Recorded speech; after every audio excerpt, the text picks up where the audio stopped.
నమస్తే, good morning Telangana. BRS party cantonment MLA అతి పిన్న వయస్కురాలు 37 సంవత్సరాల లాస్యానందిత ఈరోజు పట్టాన్చేరు దగ్గర ఓఆర్ఆర్ పైన కారు అదుపు తప్పి డివైడర్ను ఢీకొనడంతో మృతి చెందింది. ఒక్కసారి విజువల్స్ చూపించే ప్రయత్నం చేస్తా. అయితే గతంలో నల్గొండ సభ వేదికగా ఏదైతే బీఆర్ఎస్ పార్టీ కార్యక్రమం చేపట్టిందో బీఆర్ఎస్ పార్టీ కార్యక్రమంకి నల్గొండలో ఫిబ్రవరి 13 వెళ్ళిన సందర్భంలో కూడా చిన్న యాక్సిడెంట్ జరిగిందట. అందులో చిన్న గాయాలైతే అయినాయి, కానీ పెద్దగా ప్రమాదం ఏం జరగలేదు. సేమ్ ఇదే లాస్ అనేంతకి చిన్న యాక్సిడెంట్ జరిగింది, పెద్దగా గాయాలు ఏం కాలేదు, చిన్న యాక్సిడెంట్ మాత్రమే. అయితే 10 రోజుల గ్యాప్లోనే పట్టాన్చేరు ఓఆర్ఆర్ పైన ఈరోజు ఉదయం తెల్లవారుజామునే డ్రైవర్ కారు అదుపు తప్పి ఒకసారిగా డివైడర్ ఢీకొనడంతో లాస్ అనేంత మృతి చెందింది. ఒక రకంగా సీట్ బెల్ట్ వేసుకుంటే ఇంత పెద్ద ప్రమాదం తావించేది కాదు అనక అనుమానాలు కూడా ఉన్నాయి. ఇది ఫోటో. సో ఒక ఏడాది క్రితమే తన తండ్రి కంటోన్మెంట్ జి సాయన్న అనారోగ్య కారణంగా మరణించడం జరిగింది. ఆ తర్వాత కవాడిగూడ కార్పొరేటర్గా పనిచేస్తున్న ఆ సమయంలో లాస్యానందిత. సో అక్కడ అసెంబ్లీ ఎలక్షన్స్ రాగానే వెంటనే లాస్యానందితకి బీఆర్ఎస్ పార్టీ టికెట్ కేటాయించింది. 18,000 మెజార్టీతో అక్కడ గెలుపొందింది. 37 వయసులో, అంటే బీఆర్ఎస్ పార్టీలో ఉన్నటువంటి ప్రస్తుత ఎమ్మెల్యేలో అతి పిన్న వయస్కురాలు ఆమె. అటువంటి వ్యక్తి ఈరోజు ఒక్కసారిగా యాక్సిడెంట్ గురైందని పొద్దున్నే మరణ వార్త తెలియడంతోనే కేవలం ఈ ఎమ్మెల్యేలు లేకపోతే బీఆర్ఎస్ పార్టీ కాకుండా యావత్ తెలంగాణ మొత్తం కూడా ఆశ్చర్యపోయింది. ఎందుకంటే చాలా పిన్న వయస్కురాలు, అది కూడా సాయన్ అంటే మంచి పేరైతే ఉండదు, చాలా రాజకీయ దిగ్గజుడు. ఆయన కూడా అనారోగ్య కారణంగా ఆయన మరణించడంతో తన టికెట్ కాస్త తన కూతురు లాస్యానందితకు వచ్చింది. అప్పటికే తన కార్పొరేటర్ కొనసాగుతుంది. 18,000 ఓట్ల మెజార్టీతో గెలుపొందింది.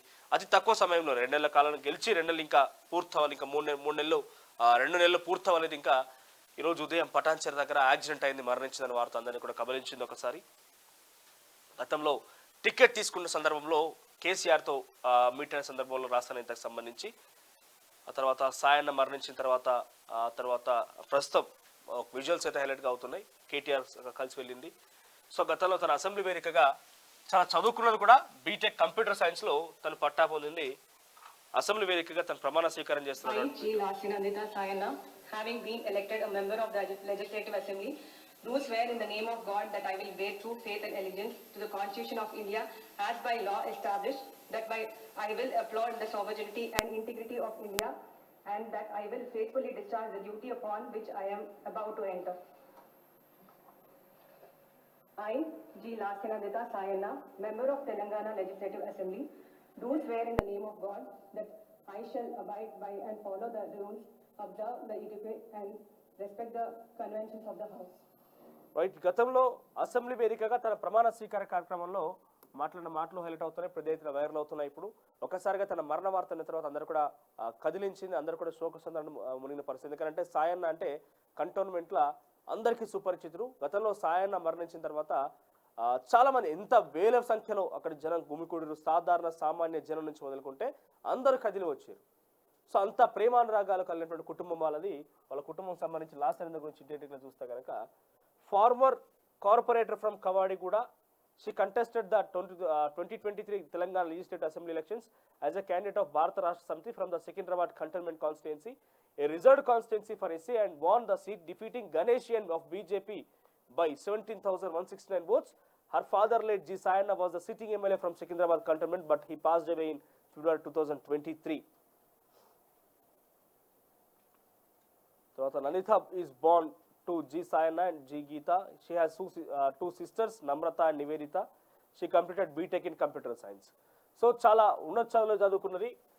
ప్రజాసేవలో తన తండ్రి బాటలో తన తండ్రి ఆశయాల సాధన కోసం పనిచేస్తానట్టుగా గతంలో తాను రాజకీయాల్లోకి నిలదొక్కుని అక్కడికి వచ్చింది. అనేక రాజకీయాల్లో ఒడిదుడుకులు ఎదుర్కొన్నప్పటికీ సాయన్న మరణం తర్వాత కూడా చాలా వరకు రాజకీయాల ఒడిదుడుకులు ఎదుర్కొన్న పరిస్థితి. ఒక మహిళగా, ఒక చదువుకున్న వ్యక్తిగా, ఒక యువ నాయకురాలిగా తన ముందు బాటలో నిలిచి సాయన్న ఆశయాలు కొనసాగించడం కోసం ప్రయత్నం చేస్తా అంటే గతంలో అనేక మార్లు అనేక ఛానళ్ళకి ఇంటర్వ్యూలో కావచ్చు, తన ప్రసంగంలో కలిసి మాట్లాడే పరిస్థితి. అసెంబ్లీ జరుగుతున్న నేపథ్యంలో కూడా చాలా వరకు ఒక హుందాతనం, అట్లా ఎమ్మెల్యేలందరూ కూడా హుందాతనం గెలిచడం అనేటువంటి ఒక ఎంజాయ్మెంట్ అది ఎక్స్ప్లోర్ చేస్తూ వస్తున్న నేపథ్యంలో చాలా సింపుల్గా లాస్యానందిత అక్కడికి వచ్చింది, ప్రమాణ స్వీకారానికి అటెండ్ అయింది. చాలా సింపుల్గా, చాలా ఏమంటారు, క్లీన్ అండ్ నీట్గా ఉన్న పరిస్థితి. ఎటువంటి హంగుల ఆర్భాటాలకు వెళ్లకుండా ఏదో గెలిచినాం కదా అనే ఒక అహంకారం ఉత్సాహం చూపించకుండా చాలా సింపుల్గా ప్రజలతో మమేకమైనట్టుగా చాలా వరకు తను సంబోధిస్తున్నారు. ఒకసారి యాక్సిడెంట్ గల కారణం పూర్తి సమాచారం ఇక తెలియరాలేదు, కానీ ఉదయం తెల్లవారుజామునే 6 గంటల సమీప కాలంలో అరౌండ్ 6 o'clockకి ఈ యాక్సిడెంట్ జరిగిందట. అక్కడ అదుపు తప్పి కారు ఓవరాల్ మీద ప్రయాణిస్తున్న సందర్భంలో అదుపు తప్పి డివైడర్ ఢీకొనడంతో వెనకాలే కూర్చున్న లాసెన్ అయితే ఆ డ్రైవర్ కూడా చాలా స్వల్ప గాయాలైతే అయినాయట, కానీ వెనక లాసెన్ అయితే మాత్రం మరణించింది. అయితే సీట్ బెల్ట్ పెట్టుకుంటే ఇంత పెద్ద ప్రమాదం జరగకపోయేదేమో అని ఒక అంచనా అక్కడ పోలీసులు మాట్లాడుకుంటున్నట్టుగా సమాచారం అయితే ఉంది. మరి మొత్తానికైతే గతంలో కేసీఆర్తో కలిసిన ఫోటో కావచ్చు అని హైలైట్ అవుతున్నాయి. అతి పిన్న వయస్కురాలు 37 సంవత్సరాల లాసెన్ అయితే మరణ వార్త పెద్ద ఎత్తున సంచలనం రేపుతోంది. అయితే ఈ యాక్సిడెంట్ కంటే మునిపే ఫిబ్రవరి 13న నల్గొండలో బీఆర్ఎస్ పార్టీ సభకు హాజరవుతున్న నేపథ్యంలో కూడా చిన్న యాక్సిడెంట్ జరిగిందట. కానీ 1-2 చిన్న స్వల్ప గాయాలతో బయటపడింది. కానీ 10 రోజుల సమయం 13వ తేదీ ఫిబ్రవరి 2024లో ఈ చిన్న యాక్సిడెంట్ జరిగింది. చిన్న గాయాలతో బయటపడింది. పెద్దగా ఎవరికి అపాయం కథ కలగలేదు. ఇక ఈరోజు 23వ తారీఖు అంటే 10 రోజుల సమయంలోనే మృత్యు మరోసారి కబలించింది, మరణించింది లాసెన్ అనిత. డ్రైవర్కి చాలా స్వల్ప గాయాలైనట. అయితే ఎమ్మెల్యేలకు సంబంధించి యాక్సిడెంట్ల విషయం వరుసగా ఈ వారం 10 రోజుల్లోనే ఇది 2వ యాక్సిడెంట్. కాకపోతే ఇక్కడ ఎమ్మెల్యే లాసెన్ అయితే మాత్రం మరణించడం జరిగింది. ఒక వారం రోజుల క్రితం అడ్లూరు లక్ష్మణ్ కుమార్ అని చెప్పి ధర్మపురి ఎమ్మెల్యే, ఆయన మీద కూడా ఈ రకంగానే అదుపు తప్పి ఎదురుగా లారీ వస్తుంటే అదుపు తప్పి కార్ డివైడర్ ఢీకొనడంతో అక్కడ డ్రైవర్కి ఎమ్మెల్యే కూడా చాలా స్వల్ప గాయాలైతే అయినాయి. ప్రస్తుతం అడ్డూరు లక్ష్మణ్ కుమార్ యశోద హాస్పిటల్లో చికిత్స సైతం పొందుతున్న పరిస్థితి. సో ప్రాణాపాయ స్థితి నుంచి బయటపడాడు అంతే. సుమారుగా చాలా తీవ్రమైన డివైడర్ దాకిన తర్వాత చాలా పెద్ద యాక్సిడెంటే, కానీ ప్రాణాపాయ స్థితి నుంచి బయటపడి ప్రస్తుతం ఆయన యశోద హాస్పిటల్లో ఇంకా కూడా చికిత్స పొందుతూనే ఉన్నారు. ఇక ఈ ప్రభుత్వంలోనే మరొక యాక్సిడెంట్ ఎమ్మెల్యేకి సంబంధించి నల్గొండ జరిగిన యాక్సిడెంట్ కాస్త అంత పెద్దగా వైరల్ కాలేదు, ఎవరు కూడా పెద్ద తెలిసే అవకాశం కూడా లేరు.